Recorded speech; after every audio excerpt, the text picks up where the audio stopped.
Welcome everyone. PS success point চ্যানেলের পক্ষ থেকে সবাইকে শুভেচ্ছা। আশা করি প্রত্যেকে ভালো আছো। আজকের এই ভিডিওটি মূলত বিদ্যাসাগর বিশ্ববিদ্যালয়ের অন্তর্গত যারা ইতিহাস অনার্স নিয়ে বর্তমান 6 সেমিস্টারে পড়ছো, মূলত তোমাদের উদ্দেশ্যেই আজকের এই ভিডিও। আজকের এই ভিডিওতে আমি আলোচনা করব ইতিহাস অনার্স 6 সেমিস্টারের ডিএসসি 3 এই পেপারের ওপর দুটো পার্ট রয়েছে। একটা হচ্ছে রাশিয়ান রেভলিউশন আর একটা হচ্ছে ওয়ার অ্যান্ড ডিপ্লোমেসি, যেটা 1914 থেকে 1945 পর্যন্ত সময়কাল। আজকে মূলত ওয়ার অ্যান্ড ডিপ্লোমেসি এই পার্টটির ওপর কতগুলো গুরুত্বপূর্ণ প্রশ্ন নিয়ে আলোচনা করব, যেগুলো ফাইনাল পরীক্ষার ক্ষেত্রে আসার সম্ভাবনা প্রবল। এর সাথে বলে রাখি, ডিএসসি 3তে আরেকটি পার্ট অর্থাৎ রাশিয়ান রেভলিউশন যাদের রয়েছে, পূর্বেই আমি ওর ওপর সাজেশান করে ভিডিও আপলোড করে দিয়েছি। যারা দেখোনি তোমরা দেখে নিতে পারো। কাজে সম্পূর্ণ ভিডিওটি দেখো। আজকের 5, 10 এবং 2 3 ধরনেরই প্রশ্ন নিয়ে আলোচনা করব, তোমাদের কাজে আসবে। এর সাথে বলি, আজকের এই ডিএসসি 3 ওয়ার অ্যান্ড ডিপ্লোমেসি এই পার্টটির ওপর যে প্রশ্নগুলো আলোচনা করব, তার যদি পিডিএফ তোমরা কেউ নিতে চাও, তাহলে ভিডিওর কমেন্ট সেকশানে হোয়াটসঅ্যাপ গ্রুপের লিংক দিয়ে রেখেছি, ওখানে তোমরা জয়েন্ট হতে পারো। আমি পিডিএফটা গ্রুপে দিয়ে দিব। তো চলো দেখা যাক ডিএসসি 3 ওয়ার অ্যান্ড ডিপ্লোমেসি এই পার্টটির ওপর এবারের জন্য কি কি প্রশ্ন ইম্পর্টেন্স রয়েছে। প্রথমে আমরা 10 নম্বরের প্রশ্ন দেখে নিব। 10 নম্বরে কি কি প্রশ্ন ফাইনাল পরীক্ষায় আসার সম্ভাবনা রয়েছে। 10 নম্বরের সাজেশান হিসেবে প্রথম যে প্রশ্নটি রেখেছি, এই প্রশ্নটি হলো, তুমি কি মনে করো যে ভার্সাই চুক্তি শান্তি প্রতিষ্ঠা করতে ব্যর্থ হয়েছে? 2 নম্বর প্রশ্ন হলো, উড্রো উইলসনের 14 দফা দাবি বর্ণনা করো। 3 নম্বর প্রশ্ন হলো, জার্মানিতে নাৎসিদের ক্ষমতায় উত্থানের কারণ কী ছিল? 4 নম্বর প্রশ্ন হলো, দ্বিতীয় বিশ্বযুদ্ধ সংগঠিত হওয়ার জন্য নাৎসি জার্মানি কতখানি দায়ী ছিল? প্রত্যেকটি প্রশ্ন খুব ইম্পর্টেন্স, অবশ্যই তোমরা দায়িত্ব সহকারে প্রত্যেকটি প্রশ্ন পড়ে যেও। 5 নম্বর প্রশ্ন হলো, বিশ্ব মহামন্দার কারণ ও প্রভাব আলোচনা করো। এই প্রশ্নটাতে প্রভাব আলোচনা করো এটা না দিয়ে অনেক সময় ইউরোপের উপর কতখানি প্রভাব পড়েছিল এরকমও কিন্তু প্রশ্ন আসে, তাই আমি ব্র্যাকেটে দিয়ে রেখেছি। তোমরা প্রভাবটা ইউরোপের উপর কতখানি পড়েছে, সাথে তোমরা আন্তর্জাতিক প্রভাবও দেখে রাখবে। 6 নম্বর প্রশ্ন হলো, তোষণ নীতি বলতে কী বোঝো? পাঠ প্রশ্ন। এই নীতি দ্বিতীয় বিশ্বযুদ্ধের জন্য কতখানি দায়ী ছিল? এই প্রশ্নটা এবারে very very very very importance প্রশ্ন।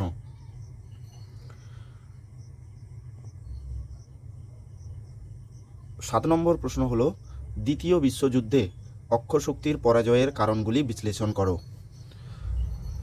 8 নম্বর প্রশ্ন হলো, স্পেনের গৃহযুদ্ধের কারণ ও তাৎপর্যের ওপর আলোকপাত করো।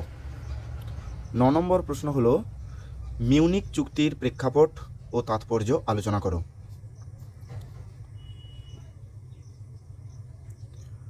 10 নম্বর প্রশ্ন হলো, 19 শতকের শেষের দিকে ইউরোপ কেন সশস্ত্র প্রতিদ্বন্দ্বী শিবিরে বিভক্ত হয়ে পড়েছিল?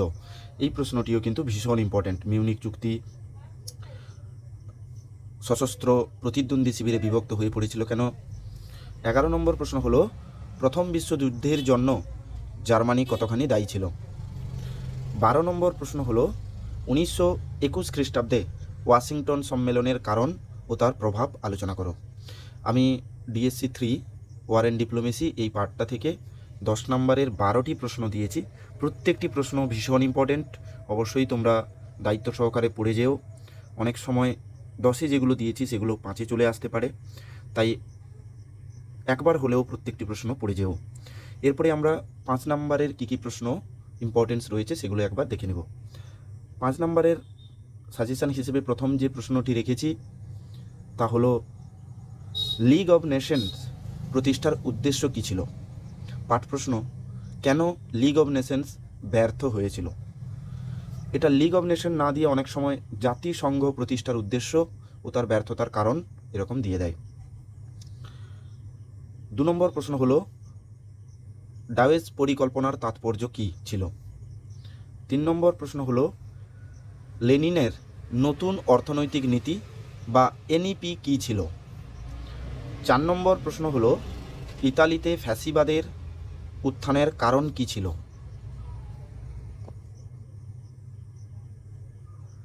5 নম্বর প্রশ্ন হলো কিভাবে হিটলার চেকোস্লোভাকিয়ার সমস্যার সমাধান করেছিল।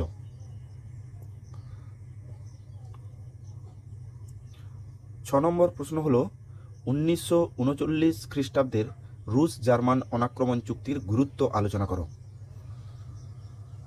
7 নম্বর প্রশ্ন হলো 1917 থেকে 28 কাল পর্বে সোভিয়েত রাশিয়ার পররাষ্ট্র নীতি সম্পর্কে আলোচনা করো।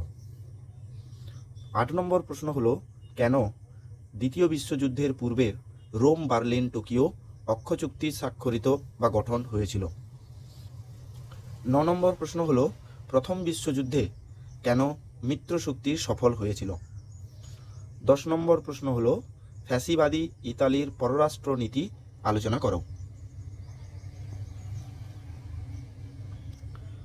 11 নম্বর প্রশ্ন হলো নিরস্ত্রীকরণের লক্ষ্যে স্বাক্ষরিত ওয়াশিংটন সম্মেলনের চুক্তিসমূহের বিষয়ে বিশদ আলোচনা করো।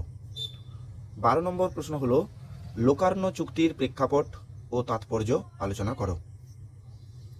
13 নম্বর প্রশ্ন হলো দ্বিতীয় বিশ্বযুদ্ধে জাপানের যোগদানের কারণগুলি লেখো।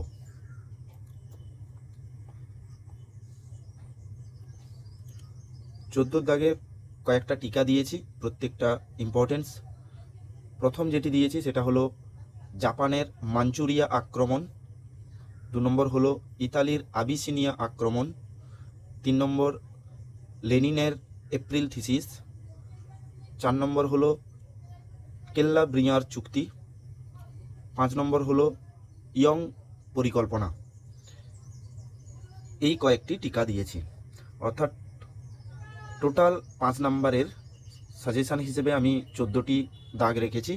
প্রত্যেকটি ভীষণ ইম্পর্টেন্স প্রশ্ন, অবশ্যই তোমরা একবার হলেও প্রত্যেকটি প্রশ্ন পড়ে যেও। অনেক প্রশ্ন, যে প্রশ্নগুলো আমি 5 এবং 10 নম্বরে আলোচনা করলাম, এর মধ্যে থেকে কিন্তু তোমরা 2 নম্বরের কমন অনেক প্রশ্ন পাবে। এরপরে আমরা 2 নম্বরের প্রশ্ন দেখে নিব। তবে 2 নম্বরের প্রশ্ন আলোচনা করার পূর্বে আমি তোমাদের বলি 2 নম্বরের বেশিরভাগ প্রশ্ন প্রিভিয়াসে আসা প্রশ্নগুলো মধ্যে থেকে রিপিট চলে আসে। সাথে যদি যে প্রশ্নগুলো 10 এবং 5-এর জন্য সাজেশান হিসেবে আমি তুলে ধরলাম, সেগুলো যদি তোমরা ভালো করে পড়ে নাও, আর এই প্রিভিয়াসে আসা 2 নম্বরের প্রশ্নগুলো যদি তোমরা করে নাও, আশা করি তোমরা কমন পেয়ে যাবে।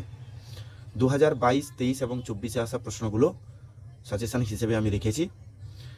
2022-এ তোমরা জানো অনলাইনে পরীক্ষা হয়েছিল, সেই কারণে 2 নম্বরের 8টি প্রশ্ন ছিল, তার মধ্যে 5টি করতে বলা ছিল।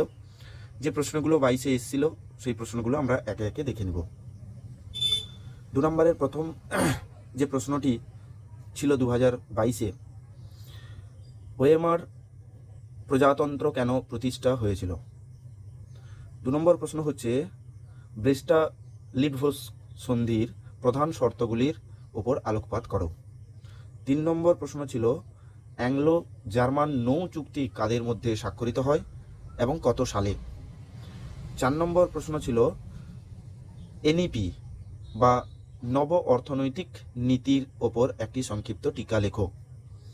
5 নম্বর প্রশ্ন ছিল সশস্ত্র শান্তির যুগ বলতে কি বোঝো। 6 নম্বর প্রশ্ন ছিল ডয়েস পরিকল্পনার প্রধান দিকগুলি সম্বন্ধে আলোচনা করো। 7 নম্বর প্রশ্ন ছিল ল্যান্ড লিজ পলিসি কি। 8 নম্বর প্রশ্ন ছিল মিউনিক চুক্তির তাৎপর্য বিশ্লেষণ করো। এই 8টি প্রশ্ন 2022-এ এসেছিল। প্রত্যেকটি প্রশ্ন এবারের জন্য কিন্তু ইম্পর্টেন্স, আবার অনেক প্রশ্ন প্রত্যেক বছরই রিপিট হয়। এরপরে আমরা 23-এর প্রশ্ন যেগুলো এসেছিলো সেগুলো দেখে নিব। যেহেতু তোমরা 25-এ পরীক্ষা দিবে, 23-এর প্রত্যেকটি প্রশ্ন তোমাদের জন্য ইম্পর্টেন্স। 23-এর যে প্রশ্নগুলো এসেছিলো খুব গুরুত্বপূর্ণ সহকারে তোমরা পড়ে যেও। প্রথম যে প্রশ্নটি ছিল সেটি হচ্ছে পূর্বাঞ্চলীয় প্রশ্ন কি ছিল। 2 নম্বর প্রশ্ন ছিল কোন দেশ ইউরোপের রুগ্ন ব্যক্তি নামে পরিচিত ছিল এবং কেন। 3 নম্বর প্রশ্ন ছিল প্রথম বিশ্বযুদ্ধের তাৎক্ষণিক কারণ কি ছিল। 4 নম্বর প্রশ্ন ছিল ওয়েমার প্রজাতন্ত্র কি ছিল। দেখো এই প্রশ্নটি 2022-এ এসেছিল, পুনরায় আবার কিন্তু 23-এও এসছে, তো কাজে অনেক প্রশ্ন কিন্তু রিপিট হবে। 5 নম্বর প্রশ্ন হলো গুস্তাভ স্ট্রেটম্যান কে ছিলেন। 6 নম্বর প্রশ্ন ছিল হেরেনভক তত্ত্ব কি ছিল। 7 নম্বর প্রশ্ন হলো অ্যান্টি কমিনটার্ন অ্যাক্ট যেটা 1936-এ হয়েছিল, এর ওপর একটি সংক্ষিপ্ত টিকা লেখো। 8 নম্বর প্রশ্ন ছিল তোষণ নীতি বলতে কি বোঝো।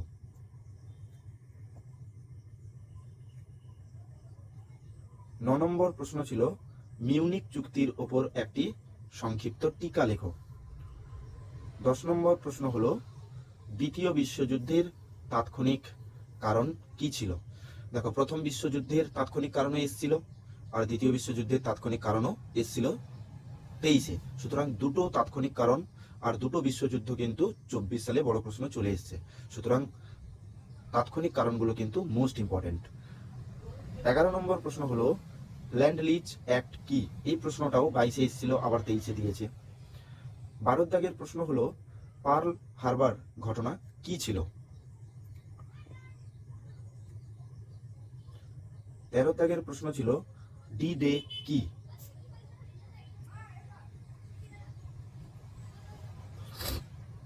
14 দাগের প্রশ্ন ছিল টিকা লেখো আটলান্টিক চার্টার। 15 দাগের প্রশ্ন ছিল ইউএনও এর মূল লক্ষ্যগুলো কি ছিল। এই ছিল 2023-এর 15টি প্রশ্ন। এবারের জন্য প্রত্যেকটি প্রশ্ন ভীষণ ইম্পর্টেন্ট। এরপরে আমরা 24-এ আসা প্রশ্নগুলো দেখে নিব। তোমাদের মনে হতে পারে যে 24-এর প্রশ্নগুলো 25-এ কি আসবে, তোমাদের সামনেই তুলে ধরলাম 22-এর অনেক প্রশ্ন 23-এ রিপিট হয়েছে, সুতরাং 24-এর প্রশ্ন যে 25-এ আসবে না এমনটা আমরা কেউ বলতে পারবো না। তাই আমার মনে হয়েছে যে অনেক প্রশ্ন রিপিট হতে পারে, তাই 24-এর 2 নম্বরের প্রশ্নগুলোও তোমরা অবশ্যই দেখে যেও। 24-এ যে প্রশ্নগুলো ছিল তার প্রথম প্রশ্ন ছিল সেরাজেভা হত্যাকাণ্ড কি। দেখো এই প্রশ্নটা হচ্ছে প্রথম বিশ্বযুদ্ধের প্রত্যক্ষ কারণ, সেটা না দিয়ে দিয়েছে সেরাজেভার হত্যাকাণ্ড কি। 2 নম্বর প্রশ্ন হচ্ছে জিমারম্যান টেলিগ্রাম কি। 3 নম্বর প্রশ্ন হলো প্যারিস শান্তি সম্মেলনে প্রধান 4 জন কারা ছিলেন, বিগ ফোর। 4 নম্বর প্রশ্ন হলো উড্রো উইলসন কেন 14 দফা নীতি ঘোষণা করেন। এই প্রশ্নগুলো বেশিরভাগ বড় প্রশ্ন থেকেই তোমরা কিন্তু কমন পেয়ে যাবে। 5 নম্বর প্রশ্ন হলো নাৎসি বিদেশ নীতির প্রধান উদ্দেশ্য কি ছিল। 6 নম্বর প্রশ্ন ছিল গেস্টাপো কি। 7 নম্বর প্রশ্ন ছিল কোন যুদ্ধকে ক্ষুদ্র বিশ্বযুদ্ধ ও দ্বিতীয় বিশ্বযুদ্ধের মহড়া বলা হয় এবং কেন। এটা মূলত ঘুরিয়ে একটু প্রশ্নটা এসেছিল 24-এ। স্পেনের গৃহযুদ্ধকে দ্বিতীয় বিশ্বযুদ্ধের মহড়া বা ক্ষুদ্র বিশ্বযুদ্ধ বলা হয়। 8 নম্বর প্রশ্ন ছিল লিও ট্রটস্কি কে ছিলেন।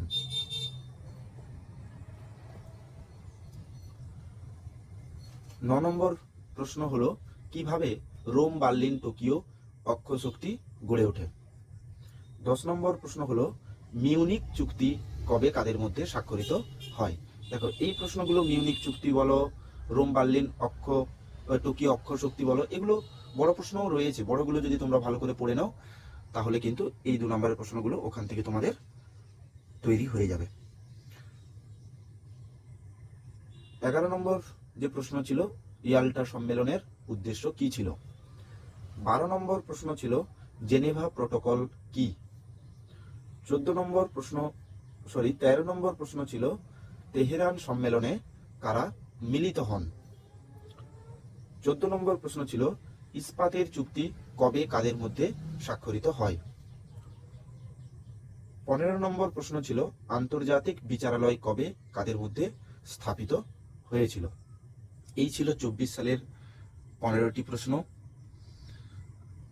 অবশ্যই তোমরা সবকটা দেখে যেও। বিশেষ করে 23-এ যে প্রশ্নগুলো এসেছিলো সেগুলো তো এবারের জন্য ভীষণ ইম্পর্ট্যান্ট।